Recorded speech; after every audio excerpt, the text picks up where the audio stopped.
அதிமுக தொடர்ந்த வழக்கில் வரும் 13ஆம் தேதி சிறப்பு நீதிமன்றத்தில் ஆஜராகுவேன் என சபாநாயகர் அப்பாவு தெரிவித்துள்ளார். நெல்லை பாளையங்கோட்டையில் வஉசி உள் விளையாட்டு அரங்கில் முதலமைச்சர் கோப்பைக்கான மாவட்ட அளவிலான போட்டிகள் தொடக்க விழா மாவட்ட ஆட்சியர் கார்த்திகேயன் தலைமையில் நடைபெற்றது. சபாநாயகர் அப்பாவு சிறப்பு அழைப்பாளராக கலந்து கொண்டு போட்டிகளை தொடங்கி வைத்தார்.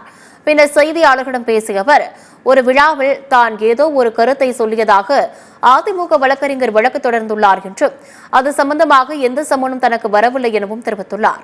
நான் நீதிமன்றத்தை மதிக்கக்கூடியவன் என்றும் தனக்கு சம்மன் வரவில்லை என்பதே உண்மை எனவும் சபாநாயகர் அப்பாவு தெரிவித்துள்ளார். நீதிமன்ற சம்மன் வந்தாலும் வராவிட்டாலும் தனது வழக்கறிஞர் ஆலோசனையின்படி வரும் 13ஆம் தேதி சிறப்பு நீதிமன்றத்தில் ஆஜராகுவேன் என அவர் கூறியுள்ளார். நான் ஒரு கருத்தை சொன்னதாக அதிமுக வழக்கறிஞர் ஒரு வழக்கு தொடுத்து அந்த வழக்கு எம்எல்ஏ எம்பிஸ் நீதிமன்றத்தில் நேற்று வாய்தா போடப்பட்டது. ஏற்கனவே 9ஆம் தேதி வாய்தாவுக்கு சென்னையில் நம்முடைய சட்டப்பேரவை அலுவலகத்தில் இருக்கக்கூடிய நம்முடைய உதவியாளர்கிட்டெல்லாம் சமன் வந்திருக்கான்னு சொல்லி கேட்டதில் அங்கே வரல அப்படின்ட்டாங்க.